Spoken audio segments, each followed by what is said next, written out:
అంత గొప్ప స్థానం వాళ్ళకు ఉన్నప్పుడు ఇప్పుడు ప్రస్తుత కాలంలో చూసుకుంటే మీరన్నారు ఉపాధి కోసం అడుక్కోవడం తప్పులేదు, వాళ్ళు ఎంచుకోవాల్సిన మార్గాలు రెండు, అడగొచ్చు తప్పులేదు, కానీ డిమాండ్ చేయటము, గొడవలు చేయటము, వస్త్రాలు ఇప్పేస్తాము అని చెప్పి ఆడవాళ్ళ ముందు అట్లా ఇబ్బందులు పెట్టి ఇలాంటివి చాలా చూస్తున్నాం కదా, వాటన్నిటి గురించి అంటే దీంట్లో నేను ఒక మెయిన్ రీజన్ చెప్తున్నాను. Hyderabad is a seasonal fruit. ప్రతి ఒక్కరూ వచ్చినా బ్రతకడానికి చాలా అనువుగా ఉండేటువంటి ఒక ప్రాంతం మన హైదరాబాద్. ఎస్పెషల్లీ తెలంగాణలో హైదరాబాద్ కంప్లీట్ గా ఎక్కడ చూసుకున్నా, ముంబైలో కొన్ని ప్లేసెస్, ఢిల్లీలో కొన్ని ప్లేసెస్, అట్లా మన హైదరాబాద్ తెలంగాణ వ్యాప్తానికి వస్తే Hyderabad is a seasonal fruit. ఇది ఓపెన్ గా చెప్పేస్తున్నా నేను. ఒడిస్సా, బీహార్, బెంగళూరు ఇట్లాంటి వేరే స్టేట్స్ లో దొంగతనాలు చేసి, క్రైమ్లు చేసి, అక్కడ వాళ్ళకి ఏదో ఒక చాలా ఇబ్బంది అవడం వల్ల మైగ్రేట్ అయ్యి ఇక్కడికి వచ్చి మారుమూల గ్రామాల్లో ఏదో చిన్న పనులు చేసుకొని బ్రతికే వాళ్ళలో చాలా మంది క్రిమినల్స్ ఇప్పుడు ట్రాన్స్ మహిళల్లో కలిసిపోతున్నారు. దొంగతనాలు చేయడానికి ఈజీగా ఉంటది. రాత్రి చీరగట్టుకుని దొంగతనం చేసి పొద్దున ప్యాంట్ షర్ట్ వేసుకొని వెళ్ళిపోతాడు. ఆ క్రైమ్ ఎవరి మీద పడుతుంది? హిజ్రాల మీద పడుతుంది. అండ్ ఇంకొకటి ఏంటంటే, కొత్త ఇళ్ల గృహప్రవేశం అన్నప్పుడు హైదరాబాద్ లో కానీ తెలంగాణలో కానీ పుట్టి పెరిగినటువంటి హిజ్రాలు ఎవ్వరు కూడా దౌర్జన్యం చేయరు. ఇది నేను రాసిస్తా, ఎక్కడ రాసిమన్నా రాసిస్తా. వేరే రాష్ట్రాల నుంచి దిగుమతి అవుతారు చూసారా హిజ్రాలు, వాళ్ళు ఏం చేస్తారంటే ఈ 2 నెలలు సంపాదించుకోవాలి డబ్బులు, బట్టలు ఇప్పే సంపాదించుకోండి, ఎట్లయినా సంపాదించుకోండి అంటే, మీరు సంపాదించుకోవడానికి ఇక్కడికి వచ్చినప్పుడు మీరంటూ ఒక గురువుని ఎంచుకుంటారు ఈ హైదరాబాద్ లో. వాళ్ళకి కాస్త డబ్బులు ఇస్తేనే వాళ్ళు మిమ్మల్ని ఇక్కడ అడుక్కొని ఇస్తారు.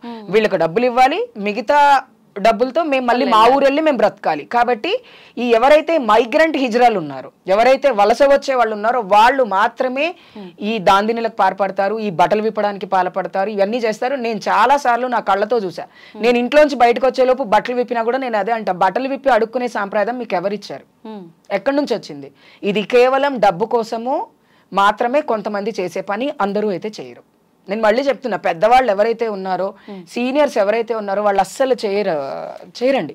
ఎవరు చేస్తారు అంటే, ఈ వేరే రాష్ట్రాల నుంచి దిగుమతి ఇక్కడ వాళ్ళు ఉండరు.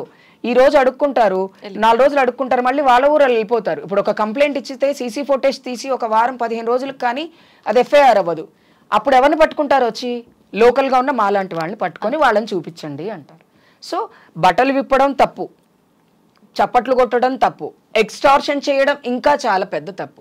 ప్రేమగా ఎంత ఇస్తే అంత ఎందుకు తీసుకోవట్లేదు అంటే, వీళ్ళందరికీ కొంతమంది లీడర్స్ ఉంటారు కదా, నువ్వు ఈ రోజు ఇంత అడుక్కుంటే నాకు ఇంత ఇవ్వాలి, సంవత్సరానికి నువ్వు నాకు ఇంత ఇవ్వాలి, నెలకి నువ్వు నాకు ఇంత ఇవ్వాలి, డిమాండ్ చేస్తారు.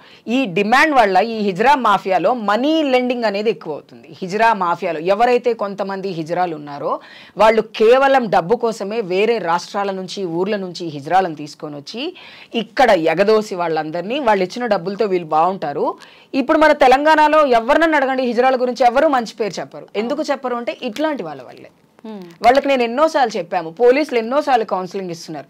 అందుకని ఈసారి ఎవరైనా ఇలా బట్టలు విప్పి అలా అడిగితే వాళ్ళకి ఖచ్చితంగా రిమాండ్ చేయండి.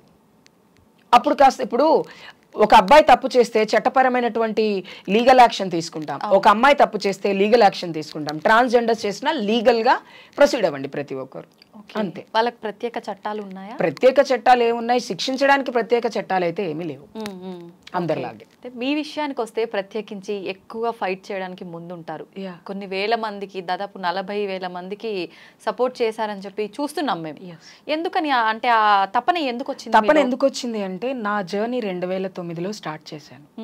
2011లో ఉద్యోగం చేస్తూ బ్రతకకుండా ఇంత చదువుకున్నా నేను ఎందుకు ఉద్యోగం చేయకూడదని I started working in alliance India. It's a national NGO. As a trans woman representative of ఆంధ్రప్రదేశ్గా ఫస్ట్ జాయిన్ అయ్యాను నేను. అప్పుడు హిజ్రాల్ అన్నా కానీ, ట్రాన్స్జెండర్ అన్న వర్డ్ కొత్త నాకు కూడా, నేను హిజ్రాలమనే చెప్పేదాన్ని.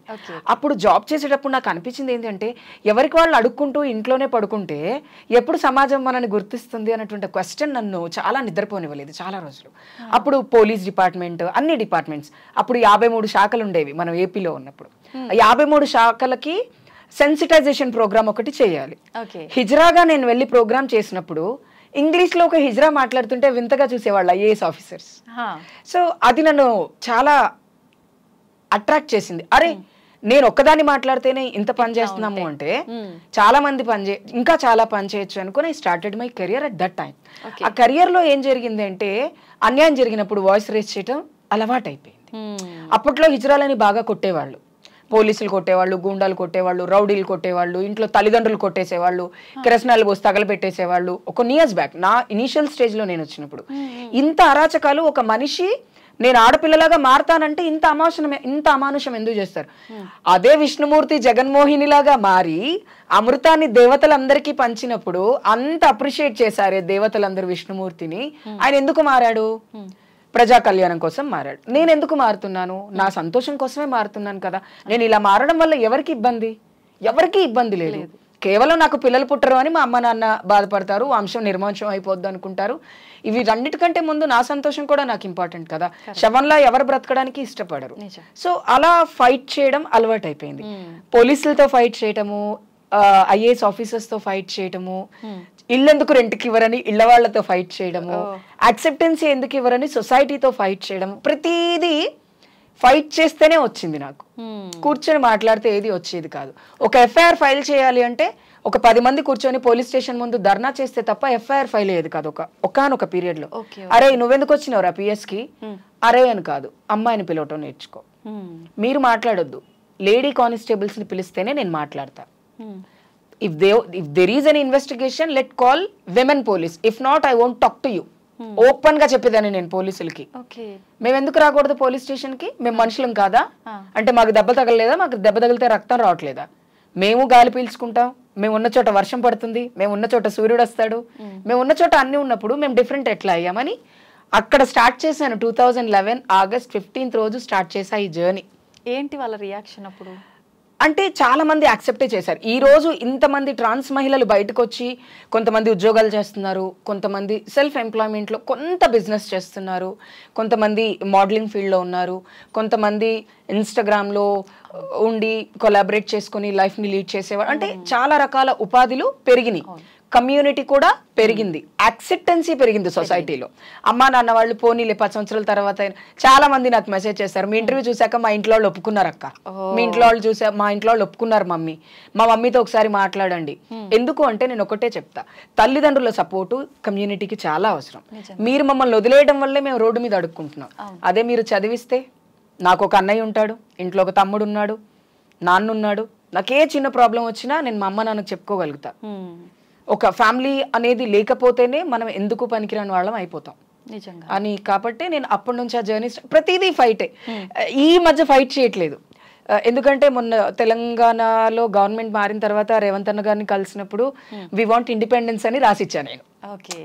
వాట్ ఇస్ దిస్ అన్నాడు, మాకు స్వతంత్రం కావాలి అన్నా. అదేంటమ్మా స్వతంత్రం ఎందుకు కావాలి అంటే, స్వతంత్రం వచ్చి ఇన్ని సంవత్సరాలైనా మన రాష్ట్రంలో బ్రతకడానికి మాకు స్వేచ్ఛగా ఉద్యోగం చేసుకోవడానికి లేదు, స్వేచ్ఛగా తల్లిదండ్రులతో బ్రతకడానికి లేదు, స్వేచ్ఛగా చదువుకోవడానికి లేదన్నా, అందుకనే నాకు స్వతంత్రం కావాలి అని ఫస్ట్ నేను రాసింది అదే, we want independence in Telangana state. తర్వాత పెద్ద లిస్టే ఇచ్చాను అనుకో.